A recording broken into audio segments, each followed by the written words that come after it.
और सीधे आपको लखनऊ के रिजर्व पुलिस लाइन ले चलते हैं, जहाँ पर मॉक ड्रिल चल रही है और वहाँ पर सीएम योगी आदित्यनाथ भी पहुँचे। उनके साथ संसदीय कार्य मंत्री सुरेश खन्ना भी मौजूद हैं। स्वतंत्र देव सिंह वहाँ पर देखे जा सकते हैं। तो मॉक ड्रिल जो हो रही है उसको लेकर, और राज्यसभा सांसद पूर्व डीजीपी ब्रिजलाल भी वहाँ पर आपको दिख। हृदय से स्वागत करते हैं, अभिनंदन करते हैं। साथ ही हम माननीय वित्त एवं संसदीय कार्य मंत्री माननीय श्री सुरेश खन्ना जी का भी स्वागत और अभिनंदन करते हैं, तथा साथ ही माननीय जल शक्ति मंत्री माननीय श्री स्वतंत्र देव सिंह जी का भी स्वागत और अभिनंदन करते हैं। मैं चाहती हूं एक बार तालियों के पुष्पों से जोरदार स्वागत करें आप माननीय मुख्यमंत्री महोदय और विशिष्ट जन का। माननीय मुख्यमंत्री महोदय का सानिध्य और सामीप्य सदैव हमारा मनोबल बढ़ाता है और हमें सजग, सतर्क और तत्पर रहने की प्रेरणा भी देता है। इसीलिए आज हृदय से हम उनका स्वागत करते हैं। मैं माननीय मुख्यमंत्री महोदय से विनम्र निवेदन करूंगी कि वो हमें मॉक ड्रिल प्रारंभ करने की अनुमति प्रदान करें। माननीय मुख्यमंत्री महोदय ने अनुमति प्रदान कर दी है और अब मैं एनडीआरएफ के इंस्पेक्टर श्री सभाजीत यादव जी से अनुरोध करूंगी कि वो मॉक ड्रिल प्रारंभ करें।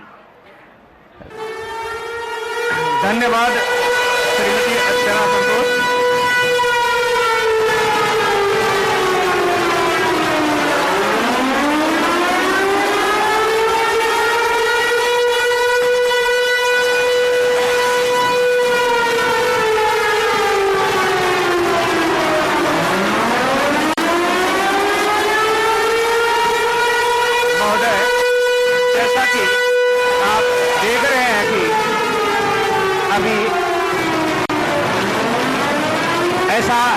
सिमुलेशन क्रिएट किया गया है। ये माना जाता है कि शत्रु देश द्वारा एयर स्ट्राइक कर दिया गया है, जिस कारण से ब्लैकआउट घोषित किया जाता है और सारी लाइटें बंद कर दी जाती हैं। जो भी पब्लिक डोमेन में लोग अपनी दैनिक क्रिया कर रहे होते हैं, वो लोग जो खुले आसमान के नीचे होते हैं, वो उनको पहले से ही प्रशिक्षित किया गया है। वो लोग लेट जाते हैं या नजदीकी शेल्टर में आश्रय लेने की कोशिश करते हैं।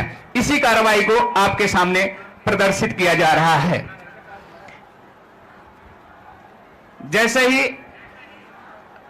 शत्रु का हवाई हमला का खतरा टल जाता है तो एयर कंट्रोल द्वारा मैसेज मिलता है, एयर रेड ग्रीन, अर्थात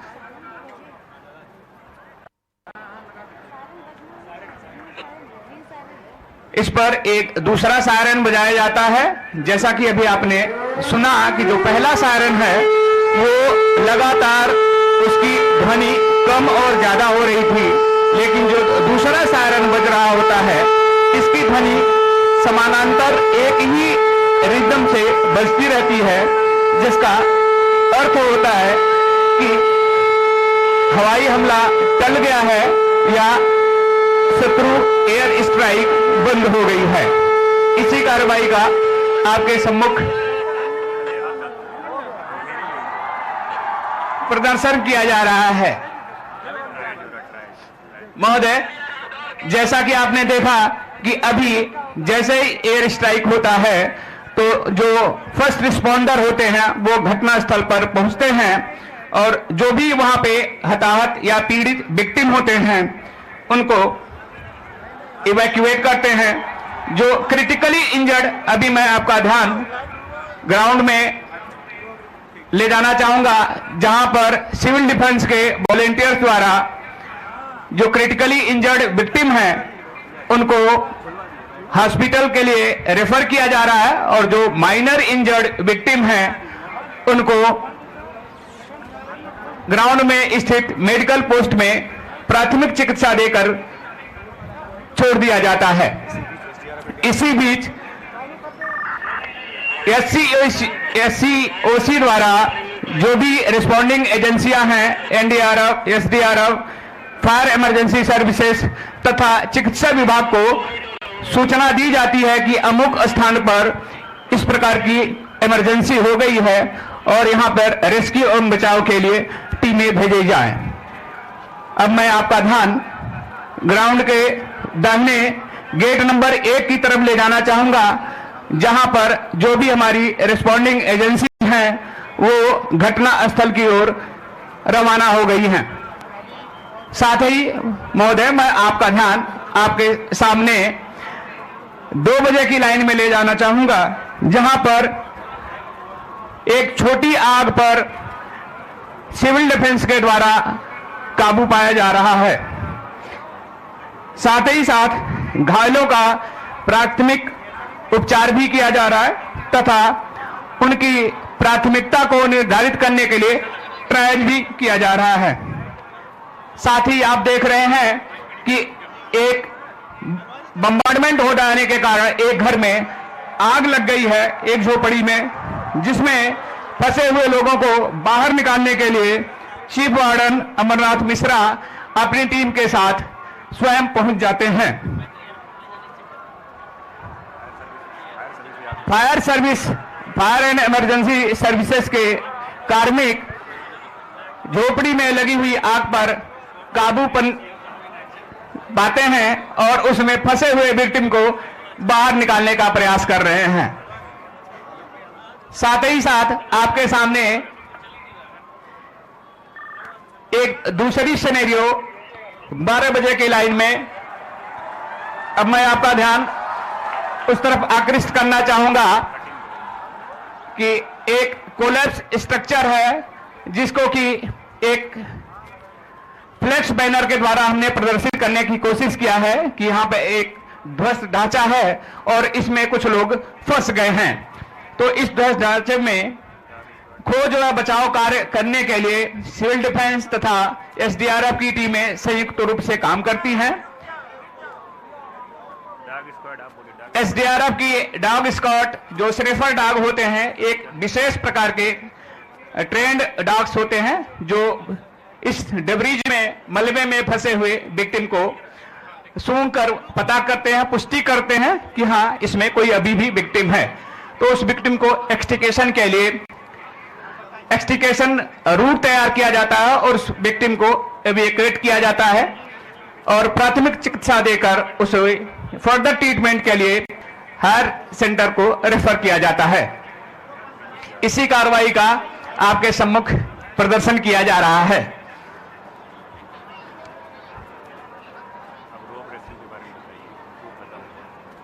महोदय, साथ ही एक क्षतिग्रस्त व्हीकल है जिसमें कुछ विक्टिम फंसे हुए होते हैं। साथ ही साथ SDRF की टीम उस क्षतिग्रस्त वाहन से विक्टिम को भी बाहर निकालने का प्रयास करती है।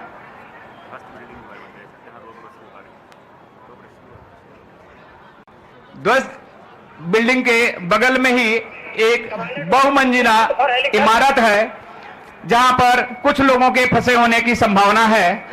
तो SDRF की टीम द्वारा वहां पर जंपिंग कुशन लगा करके कुछ लोगों को जंपिंग कुशन पर जंप कराया जाता है तथा कुछ लोगों को रोप रेस्क्यू के माध्यम से बाहर निकालने का प्रयास किया जा रहा है।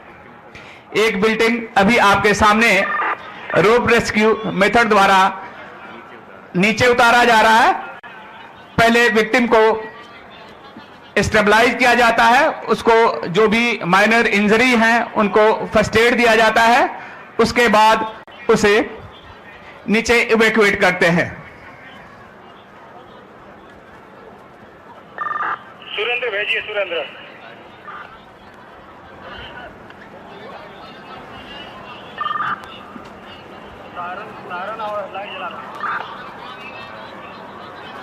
महोदय, जैसे ही विक्टिम बाहर निकाल लिया जाता है उसको फर्दर ट्रीटमेंट के लिए हॉस्पिटल भेजा जाता है। महोदय, अब मैं आपका ध्यान ग्राउंड में के बाएं किनारे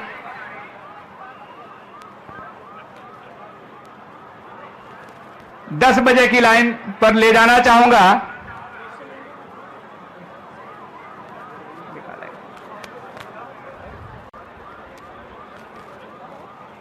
अभी जो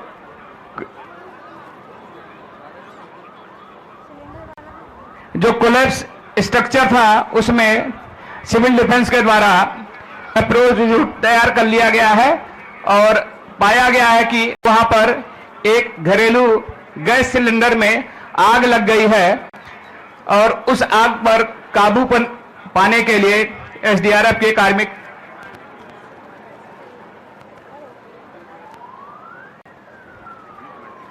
साथ ही साथ मैं आपका ध्यान बाईं तरफ 10 बजे ले जाना चाहूंगा, जहां पर एक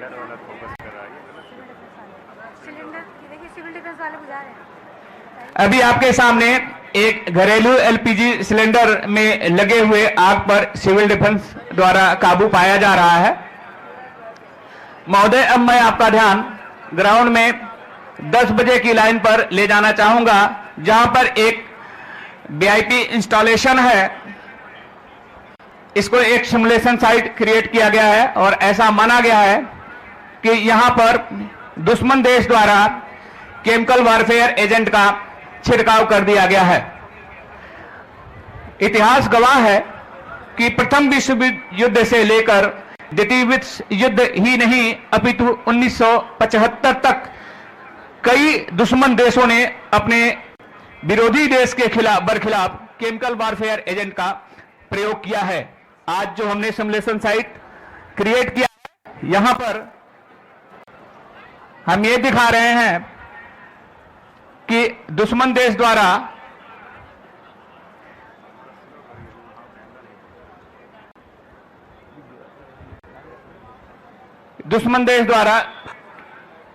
केमिकल वारफेयर एजेंट का छिड़काव कर दिया गया है।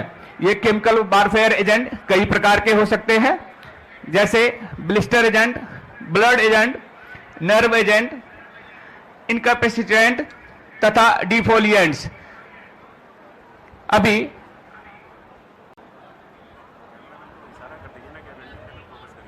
एक कैमरामैन से अनुरोध है कि कृपया अपने कैमरे को 10 बजे की लाइन पर ले जाएं।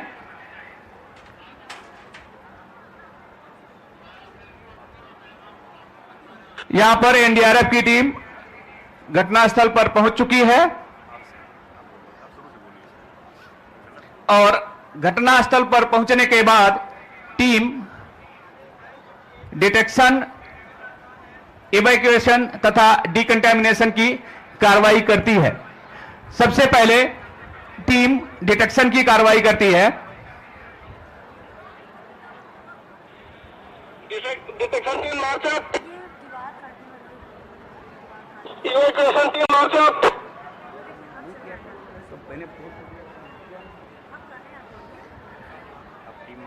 अभी आप देख रहे हैं कि एनडीआरएफ टीम द्वारा केमिकल वारफेयर एजेंट का डिटेक्शन किया जा रहा है और जैसे ही डिटेक्ट हो जाता है कि यहाँ पे किस प्रकार के केमिकल वारफेयर एजेंट का छिड़काव हुआ है, पब्लिक डोमेन में उस प्रकार से उससे बचने के लिए सुरक्षात्मक दिशा निर्देश जारी किए जाते हैं।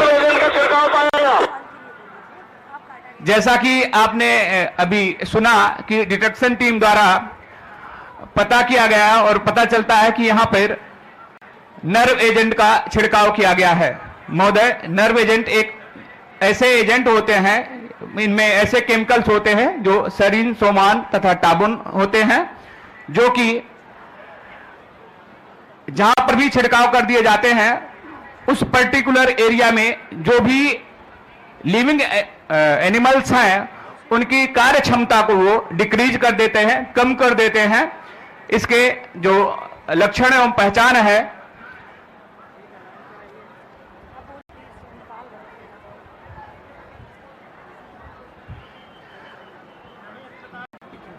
उनके लक्षण एवं पहचान है कि आदमी को बार बार लार टपकने लगता है, कि आंखों की पुतलियां सिकुड़ जाती हैं तथा उनके मलमूत्र पर काबू नहीं होता है।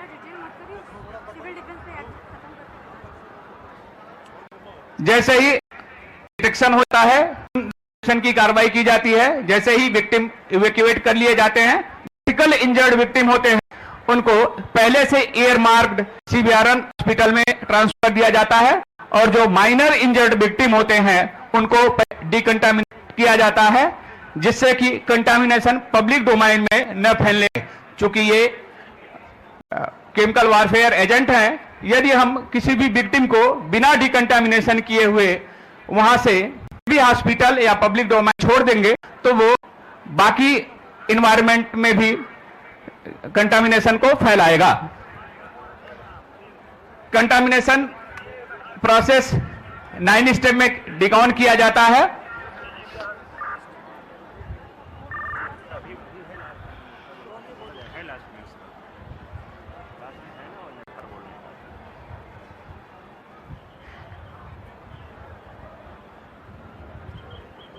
डिकंटामिनेशन प्रोसेस में जो भी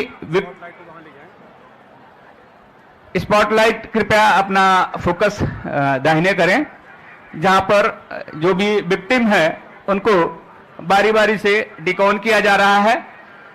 जो एम्बुलेटरी पेशेंट हैं इनको डिकाउन किया जाता है वहीं पर, और जो नॉन एम्बुलेटरी पेशेंट होते हैं अर्थात जो लोग चल फिर नहीं सकते हैं उनको कैजुअलिटी बैग में डाल करके और स्पेशलाइज्ड जो हॉस्पिटल है, पहले से जो ईयर मार्क हॉस्पिटल है, वहां पर इनको स्थानांतरित किया जाता है, जिससे कि वहां पर उनका समुचित इलाज किया जा सके। इसी कार्रवाई को आपके सामने प्रदर्शित किया जा रहा है।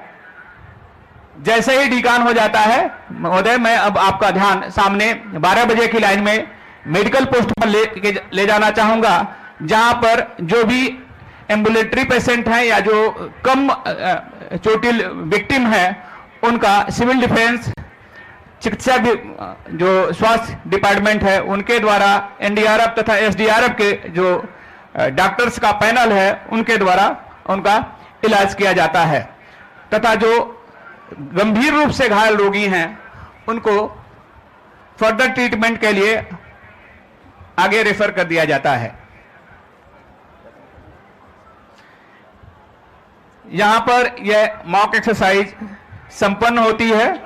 अब मैं अंत में श्रीमती अर्चना सतीश को आमंत्रित करना चाहता हूं कि आप आएं और मंच को संबोधित करें। धन्यवाद। नागरिक सुरक्षा से संबंधित ये मॉक ड्रिल हम सब ने देखी और अब मैं माननीय मुख्य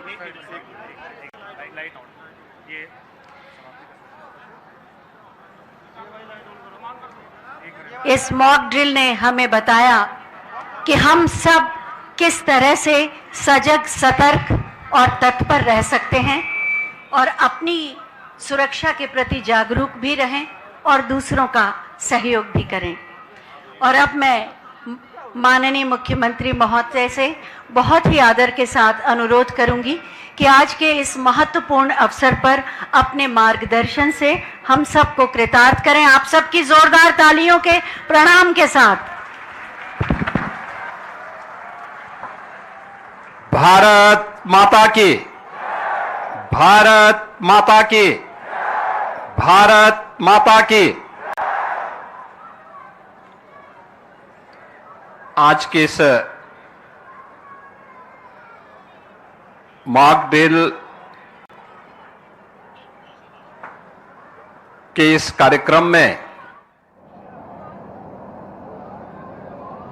civil defence, NDRF, SDRF, Uttar Pradesh police, विभिन्न सामाजिक संगठनों के सहयोग से जो एक अभी मॉक ड्रिल का यहां पर प्रदर्शन हुआ है, इस कार्यक्रम में उपस्थित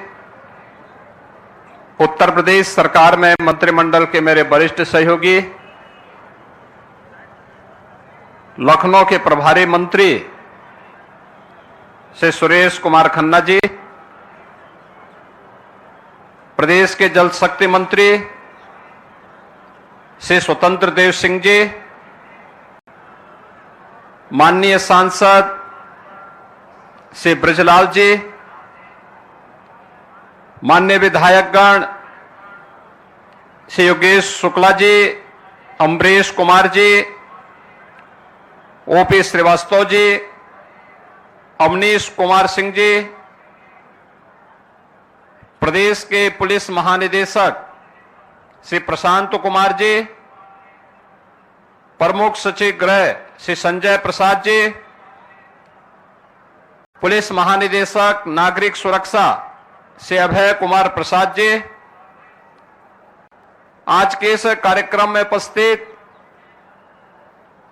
मॉक ड्रिल से संबंधित इस पूरे कार्यक्रम में सिविल डिफेंस,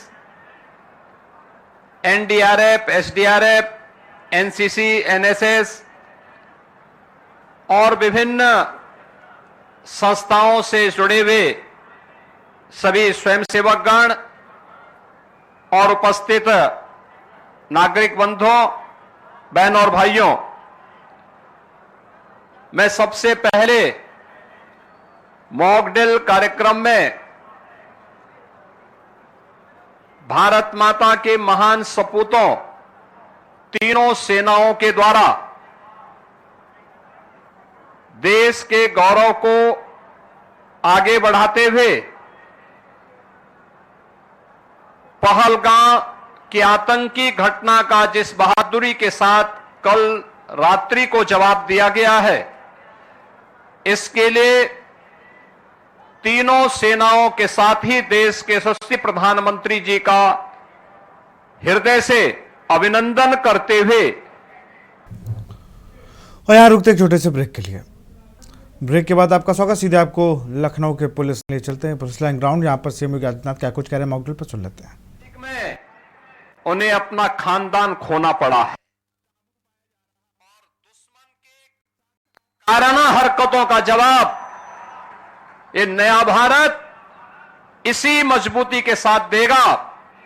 यह प्रधानमंत्री जी ने पहले दिन ही देशवासियों को आश्वस्त किया था और कल की घटना में एक बार फिर से नए भारत ने यह साबित भी किया है।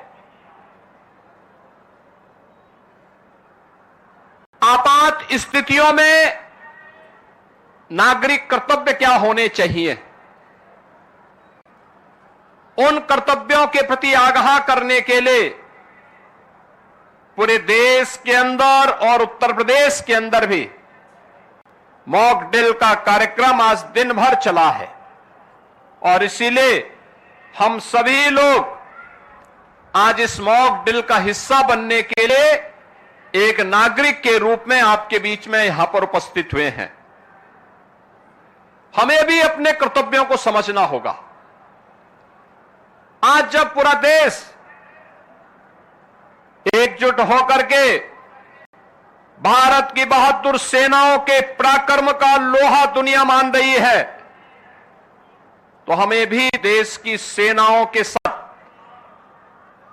सेना, अर्धसेना, पुलिस बल और उन सभी संस्थाओं के मनोबल को बढ़ाने के लिए पूरे मजबूती के साथ उनके साथ खड़ा होना होगा। ये मॉक ड्रिल का कार्यक्रम उसी का हिस्सा है। आपातकालीन कोई स्थिति ऐसी पैदा होती है, उन स्थितियों में हमारा दायित्व बनता है कि दुश्मन को कहीं भी कोई ऐसा अवसर न मिले, किसी विरोधी को कोई ऐसा अवसर न मिले जिससे जन धन की कहीं हानि हो। उससे बचाव करने के लिए क्या उपाय हो सकते हैं। आपने देखा होगा कि किस तरीके से क्रमबद्ध तरीके से सिविल डिफेंस ने, एनडीआरएफ ने आपके साथ उसका एक प्रदर्शन किया है। और यह केवल एनडीआरएफ या सिविल डिफेंस के लिए ही नहीं, केवल एनसीसी, एनएसएस, स्काउट गाइड या एसडीआरएफ या होमगार्ड या आपदा मित्रों के लिए ही नहीं, आम नागरिकों को भी इनके साथ जुड़ना पड़ेगा, देखना पड़ेगा, अपने कर्तव्यों के प्रति आगाह होना पड़ेगा। और यही वर्तमान समय में पूरे देश के प्रति प्रत्येक नागरिक का दायित्व बनता है कि देश पहला, हम देश के आन मान और शान के साथ किसी को भी खिलवाड़ नहीं करने देंगे। भारत माता के खिलाफ जिन लोगों ने साजिश रची है, इसमें सेना की कार्रवाई का पूरा समर्थन करते हुए प्राण प्रण से उनके साथ एकजुट होकर के उनके मनोबल को आगे बढ़ाने के लिए हम भी कार्य करेंगे। और हमारे गांव में, हमारे शहर में, हमारे मोहल्ले में जहां कहीं भी सुरक्षा से संबंधित कोई मामला आता है, जहां कहीं भी देश के आन मान और शान से संबंधित कोई ऐसा पहलू सामने आता है, उसमें हमारी प्राथमिकता में पहले देश होना चाहिए, तब कुछ और होना चाहिए। इस भाव के साथ हम सबको मिलकर के कार्य करना होगा। मॉक ड्रिल के इस कार्यक्रम के लिए मैं civil defence, NDRF, Uttar Pradesh police, SDRF और अन्य सभी संबंधित संस्थाओं को हृदय से धन्यवाद देता हूं। आदरणीय प्रधानमंत्री जी के प्रति, देश की तीनों सेनाओं के प्रति, आदरणीय रक्षा मंत्री जी के प्रति, केंद्रीय मंत्रिमंडल के प्रति हृदय से आभार व्यक्त करते हुए, अभिनंदन व्यक्त करते हुए उन्हें बधाई देता हूं। पूरे देशवासियों के प्रति इन स्थितियों में अपनी शुभकामनाएं देते हुए प्रदेशवासियों के प्रति कि हम भी जागरूक होकर के अपने कर्तव्यों का निर्वहन कर सकेंगे, इस विश्वास के साथ इस पूरे अभियान के प्रति हम भी सजग होकर के, सतर्क होकर के उन गतिविधियों पर नजर रखें जो सुरक्षा में सेंध लगाने का दुस्साहस कर सकती हैं। उनके प्रति प्रत्येक नागरिक को सजग होकर के कार्य करना होगा। आप सबके प्रति मेरी मंगलमय शुभकामनाएं हैं। धन्यवाद। मेरे साथ बोलेंगे जय हिंद, जय हिंद, जय हिंद। बहुत बहुत धन्यवाद माननीय मुख्यमंत्री महोदय। सिविल डिफेंस वाले लोग और ग्राउंड में आ जाएं, सिविल डिफेंस वाले लोग सभी ग्राउंड में आ जाएं। बहुत बहुत धन्यवाद माननीय मुख्यमंत्री महोदय, आपकी उपस्थिति के लिए, आपके सानिध्य के लिए और आपके मार्गदर्शन के लिए। आपका आना, आपका हमारे साथ इस अवसर पर रहना हमारे आत्मविश्वास को बढ़ाता है और भारत जिसके लिए जाना जाता है उस एकता की भावना को मजबूत करता है। बहुत बहुत धन्यवाद आज के इस महत्वपूर्ण कार्यक्रम में आपकी उपस्थिति के लिए। तो मॉक ड्रिल कार्यक्रम से निकल रहे हैं सीएम योगी आदित्यनाथ, उनके साथ जल शक्ति मंत्री स्वतंत्र देव सिंह, संसदीय कार्य मंत्री सुरेश खन्ना साथियों को के साथ मिल रहे हैं और फिलहाल वो एसडीआरएफ के और उनके जो प्रयासों के प्रति साथी उनसे मिल रहे हैं। तस्वीरें आप देख सकते हैं आशीर्वाद दे रहे हैं। जिनके नेतृत्व में आज पूरे मॉक ड्रिल का आयोजन किया गया। उन लोगों से मिलते हुए, एसडीआरएफ की टीम से मिलते हुए सीएम योगी आदित्यनाथ। नागरिक सुरक्षा और सुरक्षा से जुड़ी सभी एजेंसियों के लोगों के साथ माननीय मुख्यमंत्री महोदय, जिन्होंने इस मॉक ड्रिल में अपना सहयोग दिया और प्रत्येक नागरिक को आगाह भी किया और जागरूक भी।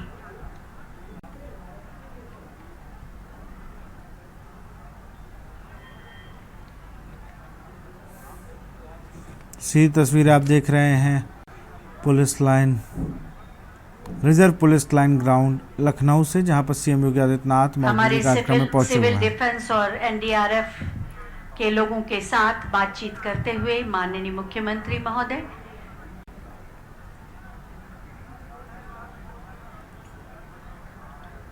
आज ये पूरा का पूरा